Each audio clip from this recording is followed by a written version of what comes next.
মাঝে মাঝে যে তত্ত্বগুলো বলছি একটু তাকাবেন, মন দিয়ে শুনবেন। আগামী পয়লা বৈশাখ আপনাদের একটা পুজো হয় কিনা জানি না, নীল পুজো হয়, জোরে বলুন। নীল পুজো হয়, বেশ মায়ের আস্তে আস্তে। চড়ক পুজো হয়, জোরে বলবেন। আচ্ছা বাবারা যারা এত এত বয়স্ক আছেন, অভিজ্ঞ আছেন, আপনাদের এখানে নীল পুজো হয়, বলুন তো কোন মাসের ক তারিখে হয়?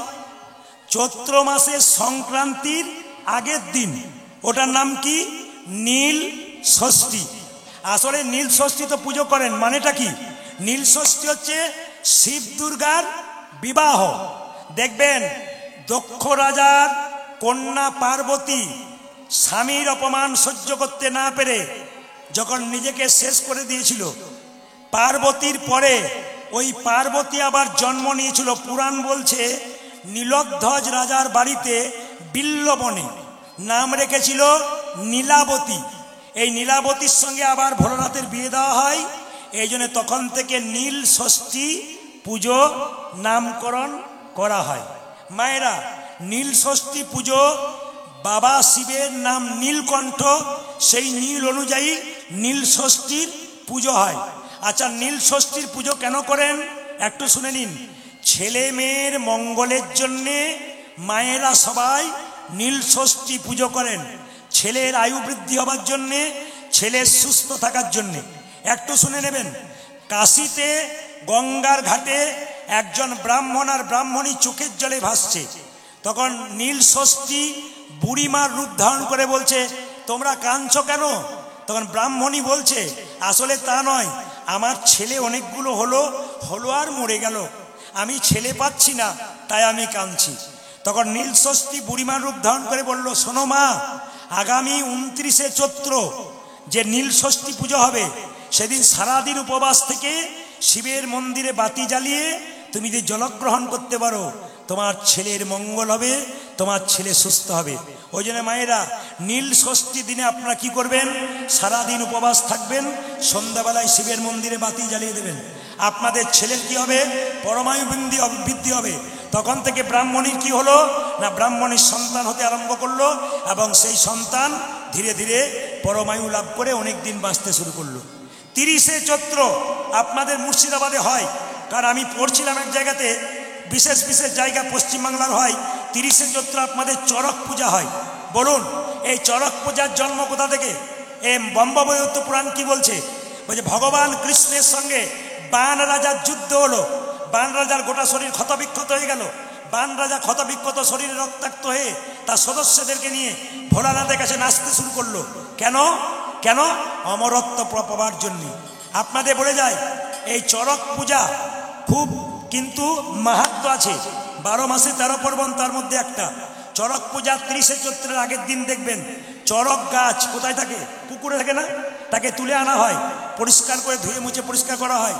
তার নিচে একটা ঘটিতে শিবলিঙ্গ রাখা হয়, ওটাকে বলা হয় বুড়ো শিব। তারপর চড়ক গাছের ওপরে দেখবেন যারা চড়ক সন্ন্যাসী বলা হয়, যারা দেখবেন চড়কে ঝোলে আর কি, তাদেরকে বানে বিদ্ধ করা হয়, সলকা বান, হাতে পায়ে জিভে। আবার দেখবেন কাঠের আগুন জ্বালিয়ে আগুনগুলোকে হাতে নিয়ে ছোটে আগুনের ওপরে দাঁড়িয়ে থাকে, কিংবা দেখবেন ধারালো অস্ত্রের মধ্যে পড়ে দেয়। মানে বিভৎস ব্যাপার, এগুলোতে কারো কিছু হয় না, আশ্চর্যের ব্যাপার। এ হচ্ছে চড়ক পূজার বিরাট মাহাত্ম্য। 30 তারিখ চৈত্র মাস আর 29 তারিখ নীল পূজা, এবং চৈত্র মাসে চড়ক পূজা। 30 তারিখে আপনার সবাই মিলে মানবেন। 12 মাসে 13 পার্বণ, এগুলো নষ্ট করে দেবেন না, নইলে হিন্দু সমাজ কিন্তু দিনের পর দিন নষ্ট হয়ে যাবে। আজ একটা দামি কথা বলে যাব, জীবনে আপনাদের কাজে লেগে যাবে। আপনাদের না হোক, বাবাদের কাজে লাগবে, ভাইদের কাজে লাগবে। অনেকে আমাকে প্রশ্ন করে, প্রদীপ বাবু সব কথা তো বলেন, একটা কথা বলুন তো, মাথা থেকে পা পর্যন্ত ঋণ যুক্ত, মানে এত ঋণ, খালি ঋণ হয়ে যাচ্ছে এদিকে এদিকে, কি করে ঋণ পরিশোধ করব, মুক্তি পাবো কি করে? আজ একটা উপায় দিয়ে দেবো আপনাদের, বলবো না, বাদ দিয়ে দেবো। আর একবার আসবো তখন বলে যাবো। 1 বছর আগে বুকিং করতে হয়, লাইন পেতে গেলে একটু গন্ডগোল আছে। এখন খাতা যদি আপনার দেখেন আমার, তাহলে এখন মোটামুটি 302-3 জন নাম লিখে দিয়েছে। এখন মোটামুটি জ্যৈষ্ঠ মাস পর্যন্ত 600-700 লোক নাম লেখাবে। তার মধ্যে পাবে কজন? 320 জন, বাকি সব বাদ যাবে আর কি। তো কিছু মনে করবেন না, এদিকে তাকাবেন, যে যেখানে বসে আছেন। ঋণ মুক্ত হতে গেলে শাস্ত্র একটা পরিষ্কার কথা বলেছে, তাকাবেন, জ্যোতিষ শাস্ত্র। কি বলছে? বলছে মায়েরা, যদি আপনারা উজ্জয়িনী বলে একটা জায়গা আছে, মুক্তেশ্বরের মন্দির, সেখানে শিপ্রা নদীর তীরে হলুদ পূজা করতে পারেন। হলুদ পূজা মানে কি? মানে হলুদ কাপড়ে ছোলার ডাল, কাঁচা হলুদ, গুঁড়ো হলুদ বেঁধে শিপ্রা নদীর জলে যদি অর্পণ করতে পারেন, আপনার মনোবাসনা দিয়ে আপনার ঋণ মুক্তি হতে পারে। আপনারা একটু চমকে যাচ্ছেন, উজ্জয়িনী যাওয়ার ক্ষমতা আমাদের নাই, আর আমাদের ঋণ মুক্ত হবার চান্স নাই। একটা সহজ উপায় বলে দিই, একবারে সহজ, বাড়ির সামনে হবে। আপনার বাড়িতে হনুমানজির মূর্তি আছে, কিংবা হনুমানজির কি আছে, ছবি আছে। এক কাজ করবেন, প্রতি শনিবার হনুমানজির মন্দিরে পরপর 21টা শনিবার, যদি হনুমানজির মন্দির কাছে থাকে খুব ভালো হয়, যদি না থাকে আপনার বাড়িতে যে হনুমানজির চিত্রপট আছে সেটাকে বাড়িতে রেখে যদি পরপর 21 শনিবার হনুমান চল্লিশা প্রতিদিন 11 পার করে পড়তে পারেন, 21 সপ্তাহের মধ্যে গ্যারান্টি দিলাম, এই শাস্ত্র গ্যারান্টি দিচ্ছে, আপনি ঋণ মুক্ত হতে পারবেন। কোথায় বললাম? হনুমানজির মন্দিরে। কত সপ্তাহ? 21টি শনিবার। কতবার পড়বেন? 11 বার করে একদিনে হনুমান চল্লিশা পড়বেন, ঋণ মুক্ত হবেন। তাছাড়া একটা কথা আপনাদের বলে দিয়ে যায়, দোকানের দরজাতে দেখবেন লেবু লঙ্কা টাঙানো হয়। আপনারা ভাবেন এটা কেন হয়? এরও শাস্ত্রের যুক্তি আছে। মায়েরা, লক্ষ্মী গণেশ পছন্দ করে নাড়ু, অলক্ষ্মী পছন্দ করে টক আর ঝাল। এখন যদি আপনি দোকানের দরজায় লঙ্কা ঝাল আর লেবু টক টাঙিয়ে রাখতে পারেন, আর অলক্ষ্মী ঢুকতে গিয়ে যদি বাইরে পেয়ে যায়, আর দোকানের ভেতরে ঢুকবে না, তাই আপনারা লেবু লঙ্কা দোকানে টাঙান। প্রত্যেকটা যুক্তি আছে। যারা ব্যবসা করেন, কীর্তন শুনতে এসছেন, তাদের বুদ্ধি দিয়ে যায়। আমাদের এলাকায় বড় বড় ব্যবসায়ীরা এটা করে, আমি গিয়ে দেখেছি। আমার বন্ধুর দোকান খুব চালু। আমরা কি করছিস রে? বলে তোর কথা শুনে কাজ শুরু করেছি। বলে কি?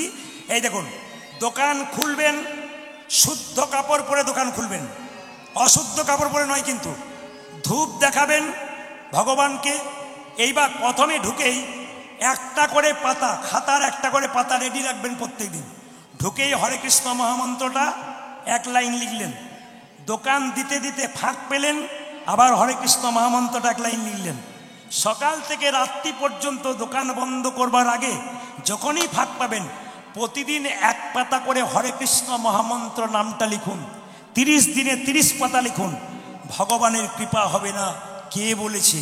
অবশ্যই আপনার গৌর গোবিন্দের কৃপা হবে। কেন? ভগবানকে স্মরণ করে যদি কেউ কাজ করতে পারে, তার লাভ আছে। তাকাবেন, এই পয়লা বৈশাখ থেকে বাড়িতে তুলসী গাছে জলের ধারা দেবেন। এগুলো শাস্ত্রের বর্ণন করা আছে। যদি জলের ধারা দেন, তুলসী মহারানীর কৃপা হলে আপনি গোবিন্দের কৃপা পাবেন। বাড়িতে বাস্তু দোষ থাকলে, অশান্তি থাকলে একটা কাজ আপনারা করবেন। দাদা ভাইরা মন দিয়ে শুনে নিন, যে কথাগুলো বলবো হীরার মতো কথা, যদি ধরে রাখতে পারেন জীবন সুন্দর হবে। তাকাবেন, কথাটি হচ্ছে জ্যোতিষের কথা। মায়েরা, পয়লা বৈশাখ কিছু কাজ করলে বাড়িতে শান্তি আসে। বলে দিই, পয়লা বৈশাখ 7টা আম পাতা নেবেন, গঙ্গা জলে ধুয়ে পরিষ্কার করবেন।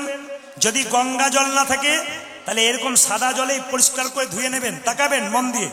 এইবার একটা পাত্রে হলুদ, সিঁদুর, সরিষার তেল নিয়ে মিশিয়ে 7টা পাতাতে ফোঁটা দিয়ে দেবেন। সেই 7টা পাতাকে লাল কারের সঙ্গে বা লাল সুতোর সঙ্গে দরজার, বাড়ির দরজার প্রথম দরজায় টাঙিয়ে দেবেন। ধূপ দেখানোর পরে বাড়ির যে কোনো একটা কোণে ওই 7টা পাতা লাল সুতো সহ মাটি খুঁড়ে মাটি ঢাকা দিয়ে দেবেন। সবচাইতে ভালো হয় যদি দক্ষিণ পূর্ব কোণে করতে পারেন। এই শিক্ষাগুলো কীর্তনের মাধ্যমে নিয়ে যান, আপনারা পেয়ে যাবেন। পয়লা বৈশাখ জ্যোতিষশাস্ত্র বলল যদি করতে পারেন, কি বললাম মা? 7টা আমের শকা গঙ্গা জলে কিংবা এই জলে ধুয়ে মুছে পরিষ্কার করে একটা পাত্রে হলুদ, সিঁদুর এবং সর্ষের তেল রেখে সেই পাতাগুলোকে লাল সুতো দিয়ে দরজায় বাঁধলেন, ধূপ দেখালেন। তারপর ওই পাতাগুলোকে দক্ষিণ পূর্ব কোণে বাড়িতে কি করলেন? একটু গেড়ে দিলেন মাটিতে, মাটি ঢাকা দিলেন। বাস্তুদোষ চলে যায়। যারা ব্যবসা করেন তাদের জন্য বলি, মায়েদের জন্য, বাড়ির জন্য বলি, সেদিন বাড়িতে ধুনো দেবেন, তার মধ্যে 7টি লবঙ্গ দেবেন, তেজপাতা দেবেন। সেই ধুনো যদি বাড়িতে দেওয়া হয় অশুভ শক্তির দূর হয়। এই পয়লা বৈশাখ থেকে প্রতিদিন যদি আপনি তুলসী গাছে জল দিতে পারেন না পারেন, পয়লা বৈশাখ থেকে বাড়িতে জলের ধারা 1 নম্বর 2 নম্বর, সেদিন থেকে বাড়ির প্রত্যেকে তুলসী গাছে জল দেবেন। আমি ঝাড়খণ্ডে গান করতে গিয়ে দেখলাম ওরা বলছে বৈশাখ মাসটা তো আনন্দের মাস। বলে কেন? বছরে 3টে মাস দামি মাস, বৈশাখ মাস, কার্তিক মাস আর মাঘ মাস। মাঘ মাসটা কেন মায়েরা? মাঘ মাসটা হচ্ছে স্নানের জন্যে। আর কার্তিক মাসটা কেন? দামোদর মাস। আর এই মাসটা কেন মায়েরা? এই বৈশাখ মাসটা, এই বৈশাখ মাস যদি পারেন বাড়িতে যদি নিরামিষ খেতে পারেন তবে খুব ভালো হয়। তবে একটা গন্ডগোল কি জানেন? কিছু মনে করবেন না বাবা, আমরা কীর্তন করতে যাই তো আজকে যেমন অনেকে বলছে আমাদের বাড়িতে রাখতাম গো, প্রদীপ বাবুকে রাখতে পারলাম না, খালি লোক কিলবিল কিলবিল করছে, কুটুম্ব এসেছে। কিন্তু মায়েরা কাল সকালে যখন বিদায় নেবে তখন অনেক জায়গায় বলে খালি আসবেন আসবেন, কীর্তনের দিনই আসবেন, অন্য দিন আসতে পারেন না, কিছু খাওয়াতে পারলাম না। মানে আমরা কত সভ্য ভদ্রলোক দেখুন, এত কীর্তন হলো, নিরামিষ খেয়ে বাড়িতে আনন্দ হলো, আবার শেষে যখন সকালবেলা যাই আজকের দিনটা থেকে যান, বাজার থেকে নিয়ে আসেন। মানে ওইটা খাওয়ালেই ভালো, এত পনির খাওয়ালেন, এত সবজি খাওয়ালেন, বলছে কীর্তন এসেন না, অন্য সময় এসেন, কিছু খাওয়াতে পারলাম না। আচ্ছা বাবা কিছু মনে করবেন না, বয়স্ক বাবারা বলুন, অতিথি বাড়িতে এলে অতিথি দেব ভব না, কি বলছেন? একটা কি বলা হয়? অতিথি নারায়ণ। জোরে বলুন হ্যাঁ না? অতিথি নারায়ণ কিনা? আচ্ছা মায়েরা, অতিথি বাড়িতে এলে নিরামিষ খেলে কৃষ্ণ নাম শুনলে অতিথি নারায়ণ। আর যদি অতিথি বাড়িতে এলে বাড়িতে বাজার থেকে শাকসবজি 1 কেজি এরকম নিয়ে এলেন, নিয়ে খাওয়ালেন, অতিথি নারায়ণ না অতিথি অসুর? কোনটা? জোরে বলুন কোনটা? এবার যখনই অতিথিকে খাওয়াবেন তখন বুঝবেন বেটা অসুর এসেছে। আর যদি নিরামিষ খাচ্ছে তবে আপনি কি বলবেন? তিনি এসেছেন কি দেব ভব। মানে কি মায়েরা? অতিথি হচ্ছে নারায়ণ। এই কথাটি বলে রূপের কথা শুরু করব। তাকান, আমি গান করছিলাম পরশু তারিখে, যেখানে বুধবার দিন, গত বুধবার গান করছিলাম, সেখানে প্রচুর বড় বাজার, ইউটিউব হচ্ছে বলে নামটা করছি না, বিরাট বাজার, মালদা জেলাতে বিখ্যাত বাজার। তো আমার কীর্তনে প্রচুর লোক জায়গা দিতে পারেনি। সকালবেলায় যাচ্ছি তখন বাজারের লোককে কমিটি বলছে, দাদা এই যে প্রদীপ বাবু ইউটিউবে দেখেছেন, ইনাকে এনেছিলাম, আপনারা কাল গেলেন না? বলছে আমাদের তো রবিবার বাজার বন্ধ, রবিবার চাকরি ছুটি, ওই দিন হলে যেতাম, বুধবার দিন কীর্তন করলে কি করে যাবো বলুন তো? বুধবার দিন আমাদের সময় নয়, যদি সময় হয় তাহলে রবিবার দিন হবে। আচ্ছা বলুন তো, সেই লোকটা যদি বুধবার দিন বিপদে পড়ে নিয়ে বলে হে গোবিন্দ বাঁচাও বাঁচাও, ভগবান যদি বলে তোর তো বুধবার দিন নয় রবিবার দিন বটে, ওই দিন যাবো, যুক্তির কথা বলবেন। ভগবানের জন্য নামের কোনো দিন নাই। মহাপ্রভু বলেছেন খাইতে শুইতে যথা তথা, যে কোনো অবস্থায় হরিনাম করতে পারেন। মন দিয়ে শুনবেন, যে যেখানে বসে আছেন একটা একটা করে ফাঁকে ফাঁকে তত্ত্বের কথা বলবো লীলার মাধ্যম দিয়ে। হিন্দু ধর্মের 12 মাসে 13 জোরে বলুন পার্বণ। এই 12 মাসে 13 পার্বণ আপনারা সবাই কি করবেন? মানবেন। পাশ্চাত্য শিক্ষায় শিক্ষিত হয়ে আমরা আমাদের ধর্মগুলোকে আস্তে আস্তে জলাঞ্জলি দিতে বসেছি। এগুলোকে ধরে রাখবেন। আমাদের মায়েরা, বাচ্চা মেয়েরা পড়াশোনা করবে, ঠিক কথা, এগুলো ধরবে। আগামী 4ই বৈশাখ রাম নবমী। তাকান, আগামী 4ই বৈশাখ রাম নবমী।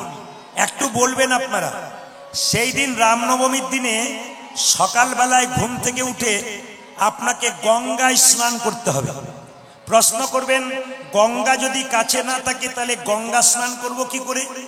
একটু গঙ্গা জল মাথায় নেবেন। যদি না পারেন মায়েরা, তবে গঙ্গা গঙ্গা বলে জলটা মাথায় 3 বার নেবেন। দাদা ভাইয়েরা, 4ই বৈশাখ রামনবমী, রামের পূজা।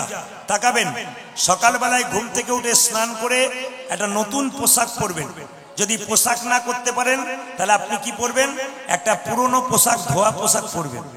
রামচন্দ্রের চরণে 2টি জিনিস দিলে রামচন্দ্র খুশি হয়, একটি পদ্ম ফুল আর একটি তুলসী পাতা। রামচন্দ্রের চরণে কি দেবেন মায়েরা? পদ্ম ফুল, তুলসী পাতা। একটু পরমান্ন তৈরি করে প্রসাদ দেবেন সবাইকে। দুপুর 12টা পর্যন্ত আপনারা উপবাস থাকতে পারেন।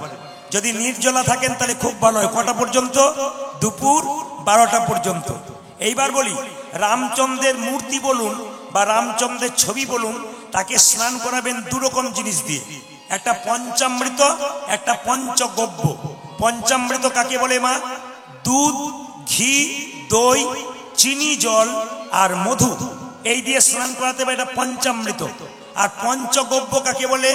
গাভী থেকে যে 5টা জিনিস পাওয়া যায়, দুধ, ঘি, দই আর গোবর আর গোমূত্র, এই 5টা দিয়ে রামকে স্নান করাতে হয়। তবে একটা ভালো কাজ বলে রাখি, সেই দিন যদি আপনার বাড়ির উপরে একটা করে হনুমানজির পতাকা রাখতে পারেন, তাহলে কিন্তু আপনার বাড়ি অক্ষয় থাকবে। কেন? কুরুক্ষেত্রের যুদ্ধে কৃষ্ণ পঞ্চপাণ্ডবকে নিয়ে যুদ্ধ করেছিল, তাকিয়ে দেখবেন ওই রথের মধ্যে একটা হনুমানজির পতাকা ছিল।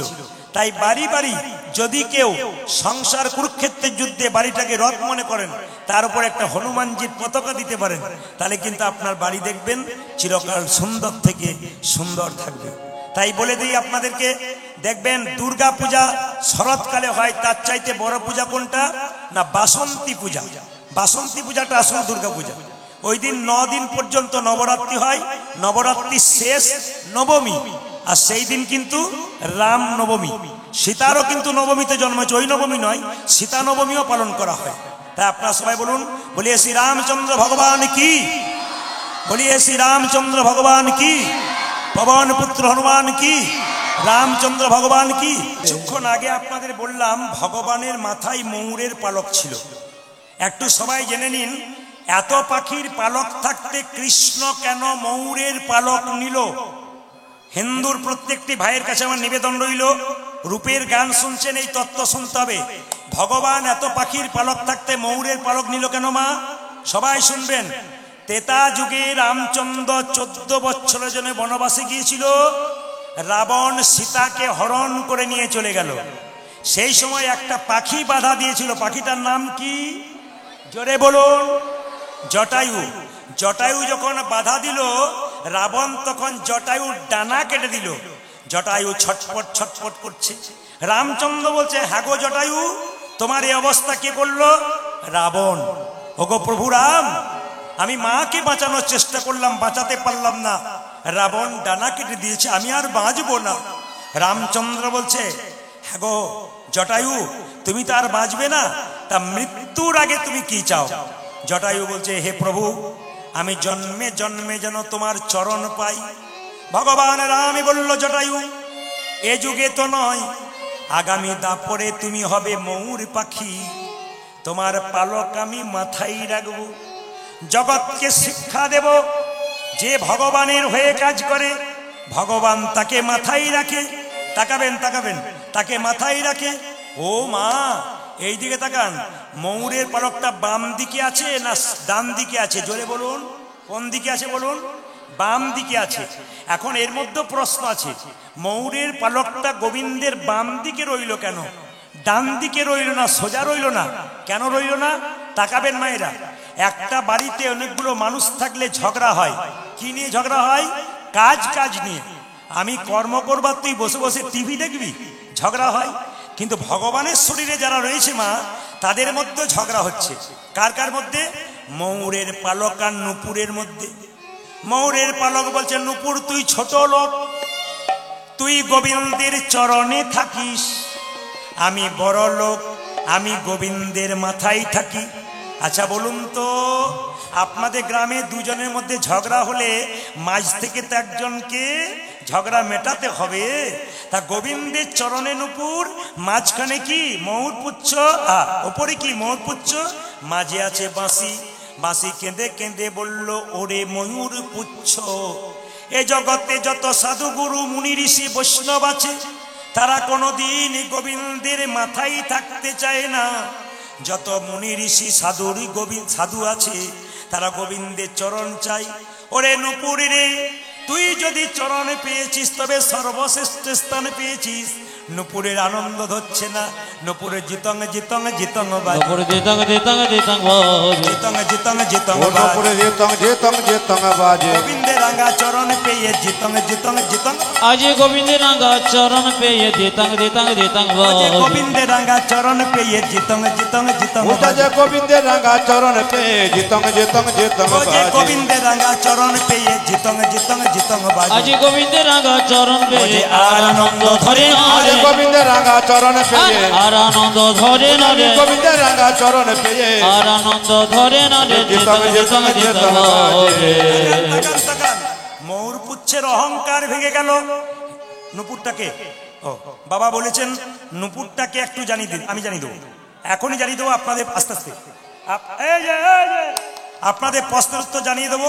বাবা বলেছেন নুপুরটাকে আমি এখনই বুঝিয়ে দেবো। যেমন ময়ূরপুচ্ছ বললাম, আগে বলিনি মায়েরা, ময়ূরপুচ্ছ বাম দিকে হেলে আছে, সোজা নেই, ডান দিকে নেই, বাম দিকে কেন? ময়ূরপুচ্ছ কেঁদে কেঁদে বলছে নুপুরে রে, প্রতিদিন গোবিন্দ গোচারণে যাই, তুই তো গোবিন্দের চরণের ধুলা মাখতে পাস, আমি তো গোবিন্দের চরণের ধুলা মাখতে পাই না। তুই বড় সুখী, তুই বড় ভাগ্যবান, তুই গোবিন্দের চরণ ধুলি মাখতে পাস। তবে ওরে নুপুর, এবার গোবিন্দ যখন গোচারণ থেকে আসবে, আমি বাম দিকে হেলে থাকবো। নুস যদি মরে যায় চেনা যায় তার মরণে, আর গোবিন্দ যদি চলে যায় চেনা যায় তার চরণে। তাকাবেন মায়েরা যে যেখানে বসে আছেন, গোবিন্দের চরণের দিকে তাকান, দুটো নুপুর আছে। আস্তে আস্তে ডান দিকের নুপুরটা, বাঁ দিকের নুপুরটা, এরা কারা? আবার যেতে হবে, খুব মন দিয়ে শুনলে বুঝতে পারবেন। প্রশ্নটা কিন্তু দারুণ করেছে যে নুপুর দুটোকে, খুব দামি প্রশ্ন, ভাইটাল প্রশ্ন। এই যে নুপুর দুটোকে, তাকান আমার দিকে। রামচন্দ্র 14 বছরের জন্য বনবাসে গেল, সীতা হরণ হয়ে গেল, রামচন্দ্র ধনুকে হেলান দিয়ে কাঁদছে। তাকাবেন, সীতা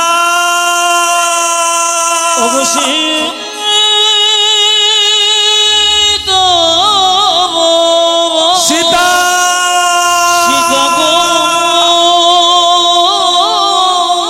সীতা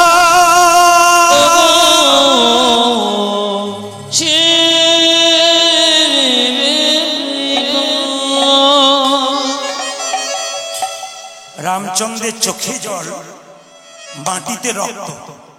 প্রশ্ন করবেন চোখে জল পড়ছে, মাটিতে রক্ত কেন? রামচন্দ্র যে ধনুকে হেলান দিয়েছে তার নিচে একটা ব্যাঙ চাপা পড়েছিল।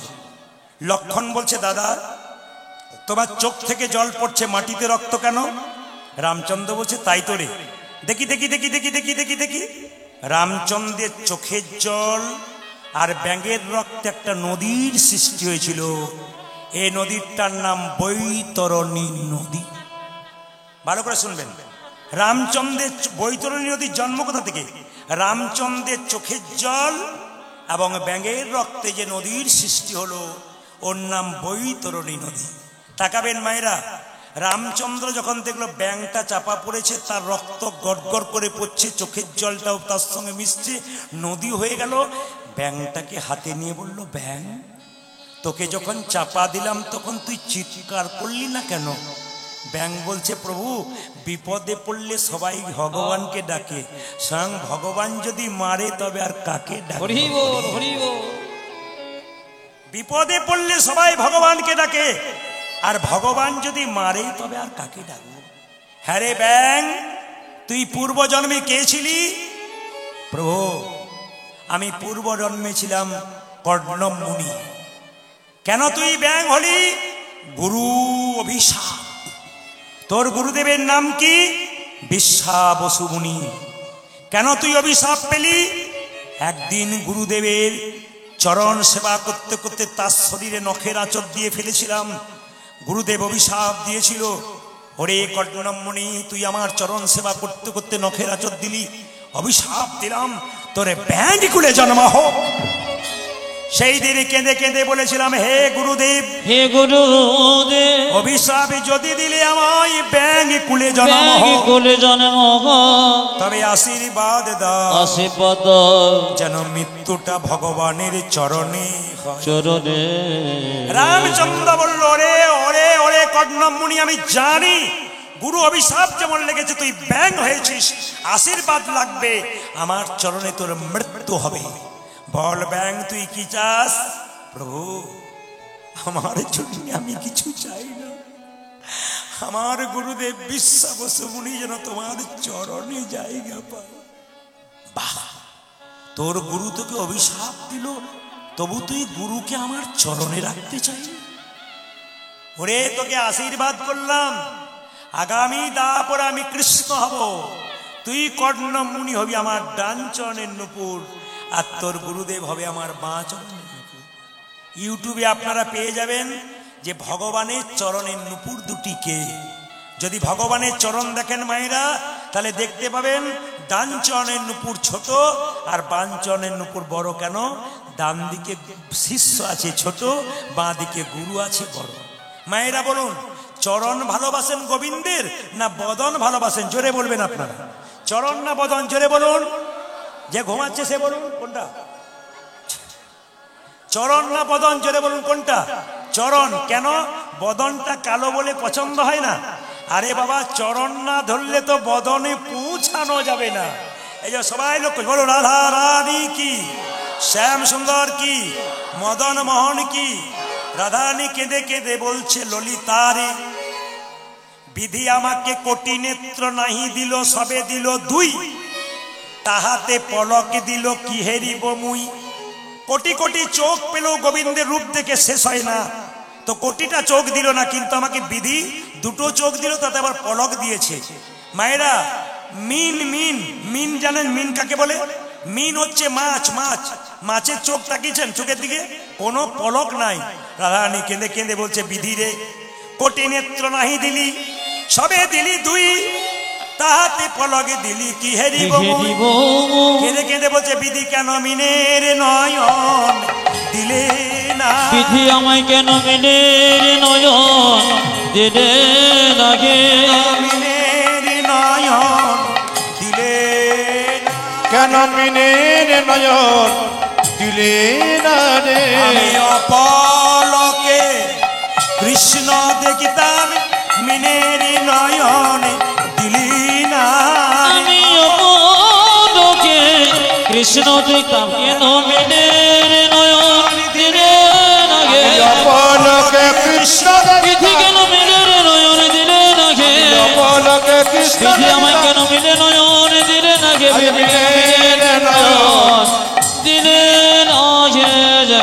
যারা বিয়ে পড়াশোনা করেছে তাদেরকে বলে রাখি, কণ্টক গাড়ি কমল সম পদতল, মঞ্জির চির ঝাপি, গা গড়ি বাড়ি ঢালি করি, পিচ্ছলি চলতই অঙ্গুলি চাপি। কি সুন্দর বলেছে দেখুন, বজবুলি ভাষা। কণ্টক গাড়ি কমল সম পদতল, মঞ্জির চির ঝাপি, গা গড়ি বাড়ি ঢালি করি, পিচ্ছলি চলতই অঙ্গুলি চাপি।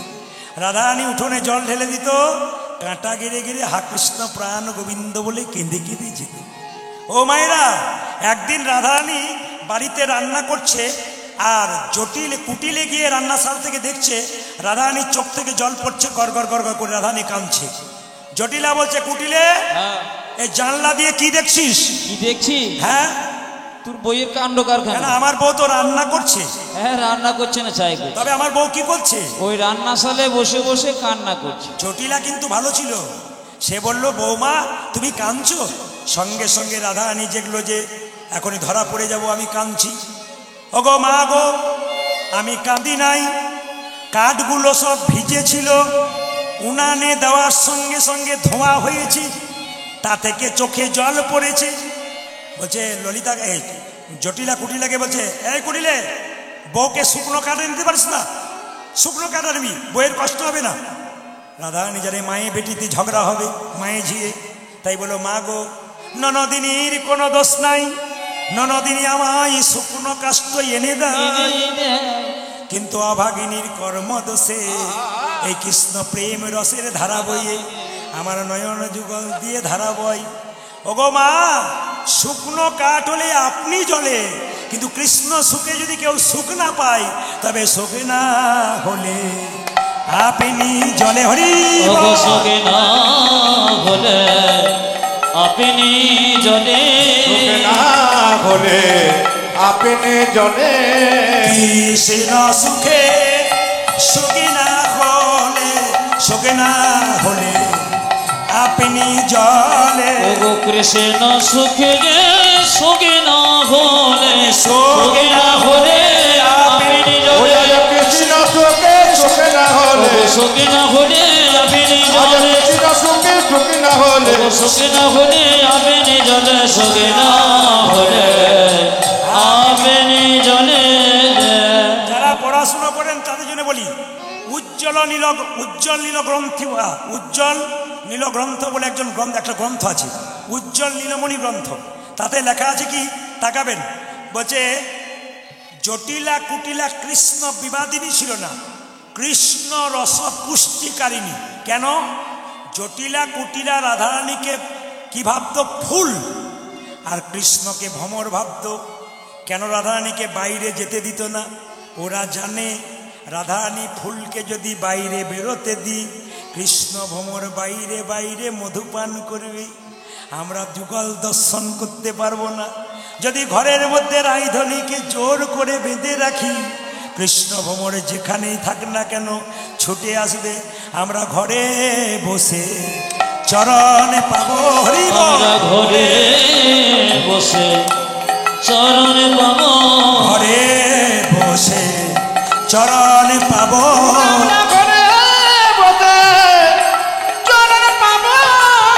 বাইরে যেতে হবে না ভাই, ঘরে বসে চরণ পাবো। আমায় বাইরে যেতে হবে না ভাই, আমাদের ঘরে বসে চরণ পাবো। আমরা বাইরে যেতে হবে না ভাই, ঘরে বসে চরণ ওই আমায় বাইরে যেতে হবে না ভাই। ঘরে বসে চরণ পাবো, ঘরে বসে চরণ পাবো। এত কীর্তনে এলো, যেটা করতে পারে নাই সেটা আজ আমি করে দিয়ে যাব আপনাদের সামনে। এত কীর্তনিয়া গ্রামে এলো, কেউ যেটা করতে পারে না আমি করে যাব। অহংকার নয়, আমি আগে বলি তারপর বুঝবেন। আপনারা ভগবানের রূপের কথা শুনছেন, ভগবানকে কেউ দেখেছেন? বলুন জোরে। আচ্ছা, কে কে দেখতে চান হাত তুলুন, কথা দিলাম আমি দেখাবো। হাত তুলুন, আমি কথা দিলাম আসরে দাঁড়িয়ে ভগবান দেখাবো। হাত তুলুন, কে কে ভগবান দেখবেন? আচ্ছা আচ্ছা আচ্ছা আচ্ছা, আমি যে বললাম কে কে ভগবান দেখবেন, হাত তুলে দিলেন। ভগবানকে আমার ঘরের ছেলে যে আপনাদেরকে পাঠিয়ে দেবো? তাহলে প্রশ্ন করবেন, প্রদীপবাবু আপনি কেন বললেন যে ভগবান দেখাবো? আমি যখন আসরে দাঁড়িয়ে বলেছি ভগবান দেখাবো, তবে দেখাবো। একটা কাজ আপনাদের করতে হবে। একটা ছেলে সারা বছর পড়াশোনা করলো না, দুদিন পরে ফার্স্ট হয়ে যাবে? আপনি কোনোদিন ভগবানকে ডাকলেন না, আজকে হুট করে হাত তুলে দিলেন ভগবান দেখবো, তাই কখনো হয়? একটা কাজ করলে ভগবান দেখবেন, দেখুন তো করতে পারেন কিনা, হাত তুলবেন যারা করতে পারবেন। কাল সকাল থেকে সন্ধে পর্যন্ত যে যে জলে ডুবে থাকতে পারবে তারা ভগবানকে দেখতে পাবে। অনেকে তুলছে না কেন বলুন তো? জলে ডোবার ভয়ে। আমি একবার বলেছি, ইঁদারার জল না পুকুরের জল না নদীর জল, কাল সকাল থেকে সন্ধে পর্যন্ত যে যে নয়ন জলে ডুববে একমাত্র ভগবানকে সেই সেই দেখবে। এবার যুক্তি দিয়ে বুঝিয়ে দিই। ভগবান বলল, মন্দিরে আমি থাকি, মন্দিরে আমাকে দেখতে পাবে না। আমার সৃষ্টির দিকে তাকিয়ে দেখো, আমি আছি। তাকাবেন তাকাবেন, কোথায়? মন্দিরে আমি থাকি, আমার হাত আছে কিন্তু নড়ে না, আমার পা আছে কিন্তু চলে না, ভগবানের কোমর আছে কিন্তু দোলে না, হাত আছে কিন্তু নড়ে না, মুখ আছে কিন্তু খায় না। তাহলে কি মন্দিরে যাবে না? মন্দিরে যে করে উপাসনা তার দূর হয় বাসনা। ভগবান বলল, আমার সৃষ্টির দিকে তাকিয়ে দেখো, আমি আছি। কোথায়? ছোট ছোট গাছ তার বড় বড় ফল, বড় বড় গাছ তার ছোট ছোট ফল। তাকাবেন ও মায়েরা, আপনাদের মুর্শিদাবাদে হয় কিনা জানি না, আমাদের ঝাড়খণ্ড বা বীরভূম দিকে এরকম একটা হয়, কি বলুন তো? কীর্তন করতে গেলে সব কিছু খাওয়াই, একটা জিনিস কমন থাকে সবজিতে। বলুন কি? জোরে বলুন। মানে আপনাদের এখনো বাদ যায় না, আজও এখানে ছিল না, আজ এখানে সব কিছু দারুণ করেছে, কিন্তু ওটা রেখেছে। কুমড়ো কেন খাওয়াই বলুন তো? আসলে বলি, পরে বলবো কেন বলি। আমরা কীর্তন করে দুপুরবেলায় যখন বাসাতে থাকি, ঘর থেকে ফোন আসে, কমিটি ছেলেরা সব বসে থাকে আমার কাছে ভাত খাওয়ার পরে, বলে যে কেমন খেলেন কি না সব জিজ্ঞেস করে। বাড়ি থেকে ফোন আসে, খাওয়া হলো, সেবা হলো, কি কি হলো, এই হলো সেই হলো ওই হলো। তখন ওখান থেকে বলে, উনি ছিলেন, মানে কমিটি ভাবছে তাহলে কি বলছে, বৌদি দাদা ছিল, বলছে উনি ছিলেন। আমি বললাম উনি তো সবসময় আছেন। তো কমিটি ছেলেরা বলছে, বৌদি বোধহয় আমাদের কথা বলছে, তোমার কথা বলছে। আসলে কুমড়োর কথা বলছি। মায়েরা, কুমড়ো কেন আমাদের সিগন্যাল দেওয়া আছে বাড়িতে, খবরদার নাম করবি, খালি বলবে সেবা হলো। আর যদি কুমড়ো কথা জিজ্ঞেস করা ওরা লজ্জা পেয়ে যাবে, তাই বলবে উনি ছিলেন। তো খুব সুন্দর বলে উনি ছিলেন, বলে সব জায়গাতেই আছেন, জায়গাতেই আজও বললাম আছেন, আজও বলেছি উনি আছেন। তো এই জন্যে দেখবেন অনেক জায়গায় কুমড়ো আমাদেরকে দেয় না। আসলে কুমড়ো কেন কীর্তনিয়াদের সেবায় লাগে বলুন তো, ও বয়স্ক বাবারা, কেন লাগে বলুন তো? একদিন কুমড়ো গাছটা লতা হয়ে পড়ে আছে, গোবিন্দ নাচতে নাচতে চলে যাচ্ছে, হঠাৎ লতা গাছটা কুমড়ো গাছটা মহাপ্রভুর চরণটাকে ধরেছে, প্রভু সব ফল তোমার সেবায় লাগলো, আমি লাগলাম না কেন? মহাপ্রভু বলছে, কাঁদিস না কুমড়ো, আমার সেবায় লাগলে না তো কি হবে? যেখানে 4 দিন ধরে কীর্তন হবে, কীর্তনিয়াদের সেবাতে লেগে যাবি, ওই জন্য আমাদের সেবাতে লেগে যায়। ভগবান বললেন সৃষ্টির দিকে তাকিয়ে দেখো, কোথায় ছোট ছোট গাছ তার বড় বড় ফল, আর বড় বড় গাছ তার ছোট ছোট ফল। প্রমাণ কি? একটা লতা গাছ, লাউ গাছ, তার ফলের ওজন কত? 5 কেজি, 10 কেজি, 15 কেজি। একটা বট গাছ, কত বড় গাছ, তার ফলের ওজন কত? 5 গ্রাম, 10 গ্রাম, 15 গ্রাম। বটের ফলটা ছোট করলো, লাউ ফলটা বড় করলো, কেন বলুন তো? বট যত বড় গাছ, যদি ফল করে তাহলে 50 কেজি হওয়া উচিত, কেন এতটুকু করলো, 50 কেজি করলো না? ভগবান বলছে গ্রীষ্মকালে আমার ভক্তরা আমার গুণগান গাইতে গাইতে বটের গাছের নিচে আশ্রয় নেবে, যদি এত বড় ফল হয় চাপা পড়ার ভয়ে কেউ বসবে না আমার নাম। কীর্তনে যে কি মজা আছে আপনারা বুঝবেন না। এই জন্য এতগুলো লোক যে বসে আছে, সবাইকে বসে রাখানোর ব্যাপার একটা থাকে না, কি বলছে? এ তো 365 দিনে 330 দিন হয়, ইচ্ছা করলে 365 দিনই হবে। কেন? শুধু আমাদের প্রত্যেকটি জেলায় জেলায় হয়, রাজ্যে রাজ্যে যায়, এমনকি দেশের বাইরেও যায়। তাহলে এত চাপ আমি নিতে পারবো কিনা জানি না, আপনাদের আশীর্বাদ থাকবে। তবে বলে রাখি ভাইরা, একদিন রাখাল বালক গরু চড়াতে গিয়ে বট গাছের উপরে বসে আছে, আর মনে মনে বলছে ভগবানের কোনো বিচার নাই, এত বড় গাছ আর এইটুকু ফল। বলতে বলতে একটা ফল নাকের উপর, মনে মনে ভাবছে ভাগ্যে ফলটা এত বড় হয় না, নাক মুখ চোখ আমার সব ভেঙে যেত। ভগবান বলছে আমার সৃষ্টির দিকে তাকিয়ে দেখো আমি আছি কোথায়। ছোট্ট জোনাকি পোকা দেখতে তারে কালো, আরে ছোট জোনাকি পোকা দেখতে তারে কালো, ছোট্ট জোনাকি পোকা দেখতে তারে কালো, আরে ছোট জোনাকি পোকা দেখতে তারে কালো। বলো দেখি তার পেছনে কে দিয়েছে আলো, ওগো বলো দেখি তার পেছনে কে দিয়েছে আলো, ও যে বলো দেখি তার পেছনে কে দিয়েছে আলো, বুঝা যে বলো দেখি তার পেছনে কে দিয়েছে আলো। ছোট্ট জোনাকি পোকা দেখতে তারে কালো, তার পেছনে কি আলো দিয়েছে ভগবান? প্রজাপতি কত জাতি কত জাতের ফুল, আজ প্রজাপতি কত জাতি কত জাতের ফুল, প্রজাপতি কত জাতি কত জাতের ফুল। আজ প্রজাপতি কত জাতি কত জাতের ফুল। যে বলতে পারো এত সুন্দর সৃষ্টির কি বাবা, তুমি না বলিতে পারো এত সুন্দর সৃষ্টি কি বাবা, ও যে বলতে পারো এত সুন্দর সৃষ্টির কি বাবা, বুঝা যে বলতে পারো এত সুন্দর সৃষ্টির কি বার্ম। সেই তো করেছে, আই সেই তো করেছে, সেই তো করেছে, সেই তো করেছে পরমেশ্বর ভগবান, সেই তো করেছে, ওগো পরমেশ্বর ভগবান সেই তো করেছে, পরমেশ্বর ভগবান হরি হরি, ওগো পরমেশ্বর ভগবান, হরি হরি হরি বলে, পরমেশ্বর ভগবান, হরি হরি হরি ওগো বলে, পরমেশ্বর ভগবান, হরি হরি হরি ওগো বলে, পরমেশ্বর ভগবান, হরি হরি হরি আজ পরমেশ্বর ভগবান সেই সেই তো করেছে। ওগো বলতে পারো এত সুন্দর সৃষ্টি কে বাবা, বুঝা যে বলতে পারো এত সুন্দর সৃষ্টির কি বারে। শুধু কীর্তন শোনা নয়, অনেক জ্ঞানী ব্যক্তি আমাদের আসরে আসে, অনেক শিক্ষিত ছেলে কীর্তন শোনে, কম বয়সে যারা MA পাস করেছে তারাও শোনে। আগেকার যুগে দেখবেন শুধু বয়স্করা কীর্তন শুনতো, এখন দেখুন বাচ্চা থেকে বয়স্ক সবাই শোনে। কেন? যুক্তির জন্যে। তাকাবেন, বৈষ্ণব আগে না বিজ্ঞান আগে? আস্তে আস্তে আস্তে, বৈষ্ণব আগে না বিজ্ঞান আগে? বৈষ্ণব বলল আমরা যা করেছি বিজ্ঞান করতে পারি নাই, বিজ্ঞান বলছে আমরা অনেক কিছু তৈরি করেছি, বৈষ্ণব তোমরা পারো নাই। এই যে তাকার মায়েরা, বিজ্ঞান বলছে আমরা উড়োজাহাজ তৈরি করেছি, বৈষ্ণব তোমরা কি করেছো? বৈষ্ণব বলছে তার আগে আমরা রাবণের পুষ্পরথ তৈরি করে বসে আছি। বলুন যুক্তি দেন। আচ্ছা, বৈষ্ণব বিজ্ঞান বলল আমরা টেলিভিশন আবিষ্কার করেছি, বৈষ্ণব বলল তার আগে কুরুক্ষেত্রের যুদ্ধ সঞ্জয় ধৃতরাষ্ট্রকে ঘরে বসে দেখিয়ে দিয়েছে। জোরে বলুন হ্যাঁ না না। এদিকে বৈষ্ণব বিজ্ঞান বলল আমরা চাপা কল তৈরি করেছি, বৈষ্ণব বলল তার আগে আমরা আর্টিজিও কূপ, মানে এমনি জল পরে ওই কল সৃষ্টি করেছি। বলে কোথায়? যখন দেখবেন সরসজ্জায় ভীষ্ম ছিল, অর্জুনকে মা গঙ্গা জল পান করতে বলেছিল, আর যেই না তীরবিদ্ধ করেছিল জল একবারে ভীষ্মের মুখে পড়েছিল। তাহলে বিজ্ঞান আগে না বৈষ্ণব আগে? আগে বৈষ্ণব আগে। তাকাবেন সবাই। বিজ্ঞান বলল এ কথা নয়, ভুল। বিজ্ঞান তৈরি করতে পারে না অরিজিনাল চুল। বসে শুনুন যত ভক্ত, বিজ্ঞান তৈরি করতে পারে না অরিজিনাল রক্ত। বিজ্ঞান বলছে আমরা পরমাণু বোমা তৈরি করেছি। বৈষ্ণব বলল রাম রাবণের যুদ্ধে আমরা এমন বোমা তৈরি করেছি যে বোমা পৃথিবীতে কোনোদিন তৈরি হয় নাই।